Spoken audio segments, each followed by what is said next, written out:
అర్ధరాత్రి తుఫానుగా బలపడింది. రేపు ఉదయానికి తీవ్ర తుఫానుగా మారనుంది. రేపు రాత్రికి కాకినాడ సమీపంలో తీరం దాటే అవకాశం ఉంది. తీరం దాటే టైంలో 100 కిలోమీటర్ల వేగంతో బలమైన గాలులు వీస్తాయని హెచ్చరిస్తున్నారు వాతావరణ శాఖ అధికారులు.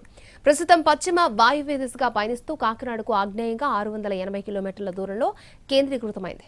తుఫానుపై మరిన్ని వివరాలను మా ప్రతినిధి రవిచంద్ర అందిస్తారు. పశ్చిమ మధ్య బంగాళాఖాతంలో మెంత తుఫాను మరింత బలపడి తీవ్ర తుఫానుగా ఆవర్తనం చెందుతోంది. ఇది బలపడే క్రమంలో అనేక సార్లు తన దిశను మార్చుకుంటోంది. స్వల్పంగా దిశను మార్చుకున్న కారణంగా ఆంధ్రప్రదేశ్లో ఉన్న కాకినాడ దగ్గర తీరాన్ని దాటుతుందని ఐఎండీ అంచనా వేస్తోంది. ప్రస్తుతం ఎన్నిసార్లు ఇది దిశను మార్చుకుంటుంది, దాని గమనం ఏ విధంగా ఉండబోతుందో తెలుసుకునే ప్రయత్నం చేద్దాం. సార్, ఈ తుఫానుగా ఏర్పడిన తర్వాత ఇది ఎన్నిసార్లు తన దిశను మార్చుకునే అవకాశం ఉంది? ఒకటి, ఇది దిశ మార్చుకోవటం అనే కన్నా చిన్న డైరెక్షనల్ చేంజ్ ఉంటుందండి. అంటే ఎప్పుడూ ఒకే విధంగా ఉండదు. ఒక west word, north west word, north west word అని చెప్తాం. మీకున్న రిడ్జ్ పొజిషన్ బట్టి, ట్రఫ్ పొజిషన్ బట్టి అవి మారుతూ ఉంటాయి.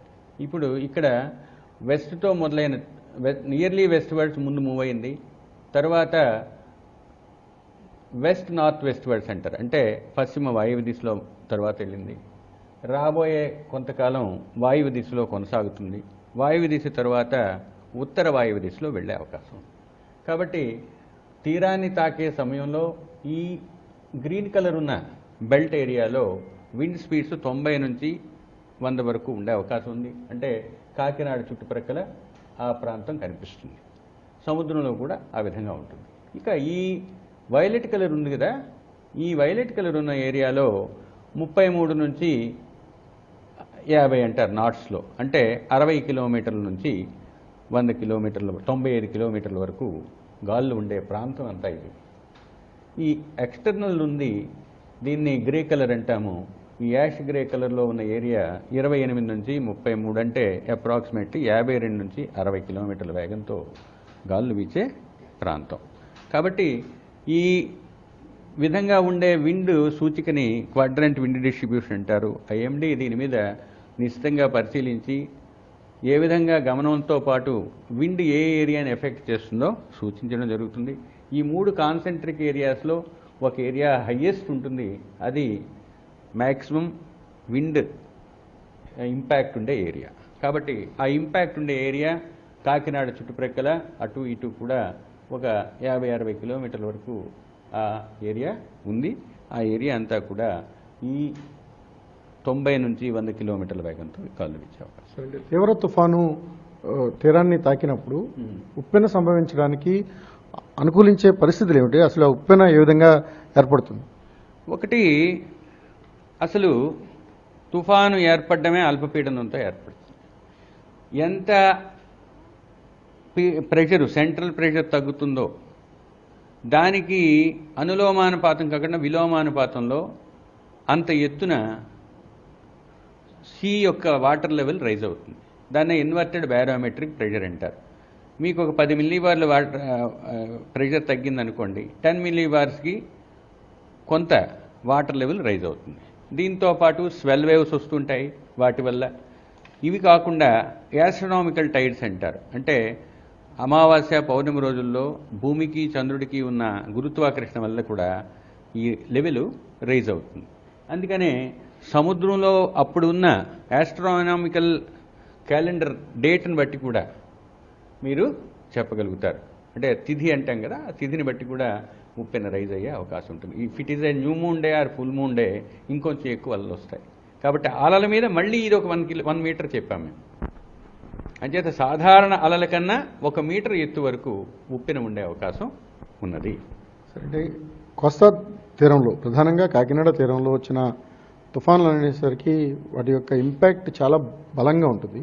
96లో వచ్చిన తుఫాన్ ఏదైతే సివియర్ సైక్లోన్ మీకు కోనసీమని హిట్ చేసిందో, అంటే దానికి దీనికి ఉన్న సారూప్యతను ఏమైనా మనం చూడొచ్చా? ఒకటి, ఏ ఒక్క తుఫాను కూడా ఇంకో తుఫాన్లా వ్యవహరించదండి. కాకపోతే ఆ స్పీడు స్ట్రెంగ్త్ని బట్టి మీరు అంచనా వేసుకోవచ్చు. మీరు చెప్పినట్టు ఒకటి ఏంటంటే, కోస్తా తీరం అంటేనే అత్యధిక జనసాంద్రత గల ప్రాంతం.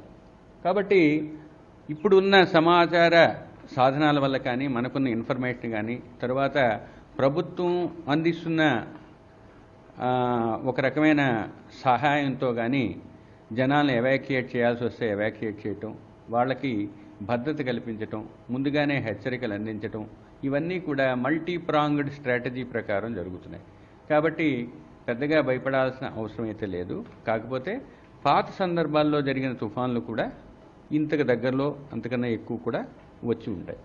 ఒక ఎగ్జాంపుల్ మీకు ఫెతాయ్ కానీ, ఫెతాయ్కి ముందు బలుసుతీప మీరు చెప్పినట్టు 96లో జరిగినవి కానీ ఈ తుఫాను కన్నా కొంచెం తీవ్రత ఉన్నవే.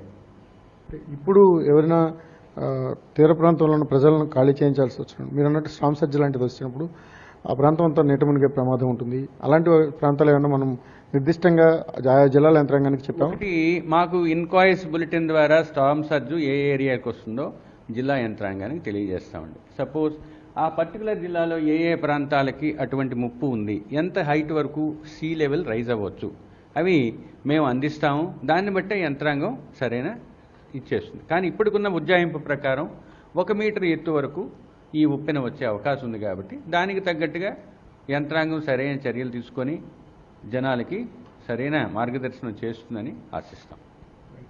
1996లో దాదాపు నవంబర్ నెలలో వచ్చిన సివియర్ సైక్లోన్ అది. దాని సివియర్ సైక్లోన్ కారణంగా కోనసీమ నామరూపాలు లేకుండా పోయిన పరిస్థితి. అది కూడా అప్పుడు కాకినాడ దగ్గరలోనే సమీపంలోనే క్రాస్ అవుతుందని ఐఎండీ అంచనా వేసింది. అందుకు అనుగుణంగానే బలుసుతిప్ప దగ్గర తీరాన్ని దాటింది. ఇప్పుడు కూడా కాకినాడకు 20 కిలోమీటర్స్ అటు ఇటుగా ఇది తీరాన్ని దాటే అవకాశం ఉంది. నిర్దిష్టంగా ఇప్పుడప్పుడే చెప్పలేకపోయినప్పటికీ కాకినాడ నుంచి యానం ఆ పరిసర ప్రాంతాల్లో ఈసారి కూడా ఈ తుఫాను తీరాన్ని దాటే అవకాశం కనిపిస్తోంది. ఇది తీవ్ర తుఫానుగా బలపడుతున్న క్రమంలో దానికి సంబంధించిన లేటెస్ట్ అప్డేట్స్ను ఆయా జిల్లాల యంత్రాంగం ద్వారా ప్రజలకు ఎప్పటికప్పుడు అప్రమత్తం చేయడానికి ఐఎండీ సూచనలు జారీ చేస్తోంది. కెమెరామెన్ శ్రీధర్తో రవిచంద్రన్ టీవీ.